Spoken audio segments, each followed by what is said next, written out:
And over here on the floor, I have yet another classic fail story that involves these 6 water bottles and that white wire rack. Normally you wouldn't think an adult could possibly fail to assemble a 4-piece structure that needs no tools for assembly whatsoever.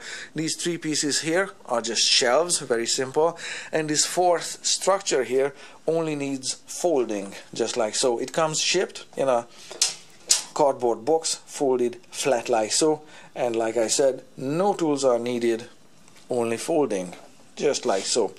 We've watched the water delivery guy, who's about 19. Okay, I might be rounding up his age and possibly adding some to it, so myself. yeah. Okay. Would you like to zoom in It's on cute. the maker? Ah, the maker. Michigan, Texas, Houston wire work. Always fun. Yeah, especially fun. He's making a video. Yeah. Houston. Given that it's made in Houston, I would say Houston, we have a problem. No kidding. Works perfectly for the situation. You guys are good though. Yeah. Perfect, yeah. Yeah. We're always Yeah. farting around with stuff. Okay, all the best. We'll make it work because, yeah, That is fun. as an adult, he was unable to produce a structure within half an hour that could house these 6 water bottles there. How is that possible for an adult to fail to assemble this within half an hour? And I guess this is a story about the education system. Some people view the education system as if it was a magic box or a candy vending machine where you put the candy in and out comes instant result. Now, we know that schools are not instant, but the important point is that the candy needs to exert no effort whatsoever about being dispensed and when it gets dispensed. The same doesn't work in school. You send your children into school, and as they enter, by and large they are unable, unskilled and incompetent.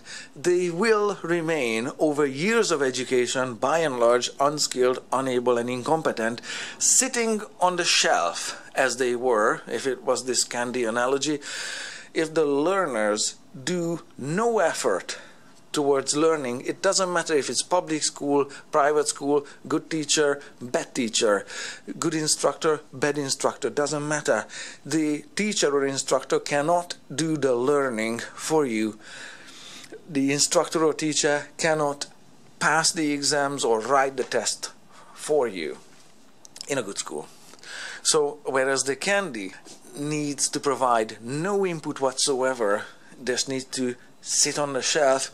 If you find yourself or your children just sitting on the shelf, as it were, that's not going to make any difference in the children's lives. They need to put in and apply themselves, put in an effort into learning. Otherwise, out of nothing, nothing comes.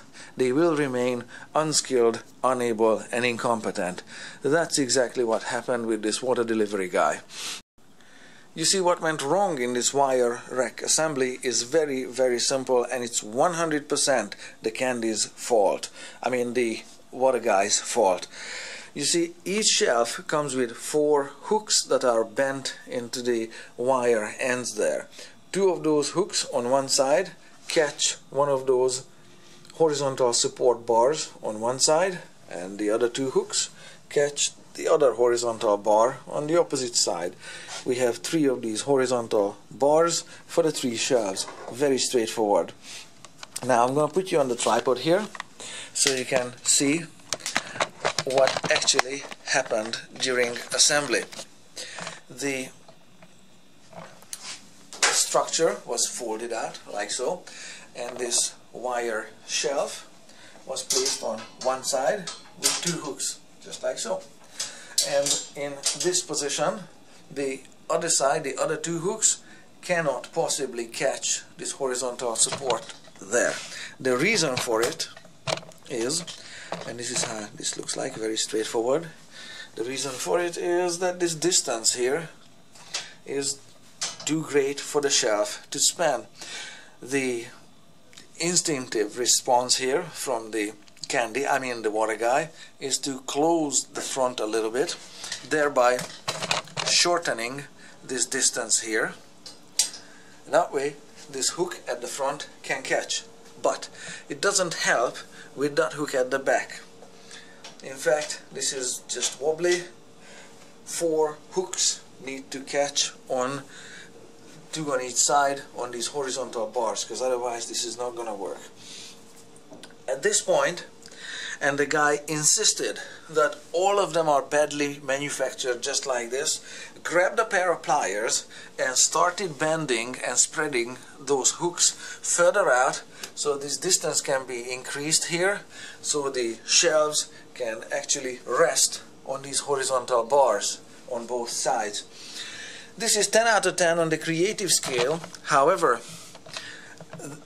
during this bending process using a pair of pliers, the pair of pliers of course removes some of this finish from these wire shelves, as well as where the metal bending is extreme, the paint also gets chipped up at these places, not only where the jaws of the pliers chew up and remove some of this PVC coating.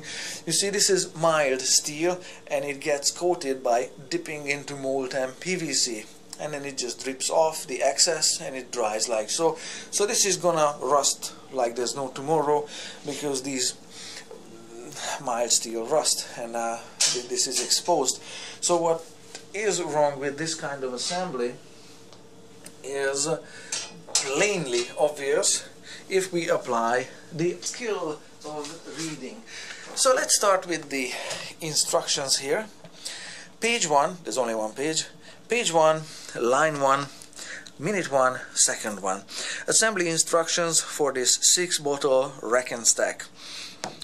So here is instruction, step 1. Pull out the frame piece from the cardboard box. Fold out the side panels 270 degrees, very important, to the other side of the back of the frame. I inserted a couple of definite articles there.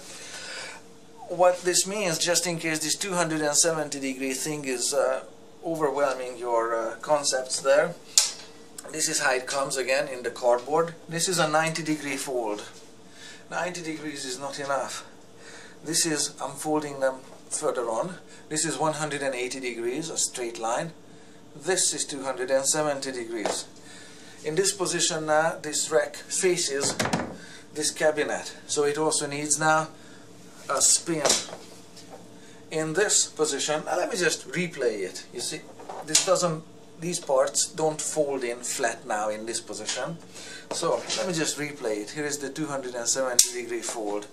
We started this way, so this is 90 degrees, 180, 270, and the spin. In this situation here, the shelf is going to fit, but unlike in the previous case, it's going to fit flawlessly. It's going to fit like so, because in this position these horizontal support bars are placed and face the inside of the structure, so the hooks are able to catch both of these bars, both of these horizontal support bars at the same time. So in this position now, even though it's a little wobbly, but all of the hooks are in place, and this can now be loaded with the water bottles there. Done. And it needs 2 more of these shelves, and it does not take half an hour, and it doesn't need pliers either. So what are the conclusions here? If you're unable to read instructions, unable to follow instructions, or if you're just basically retarded, life is going to be really hard for you.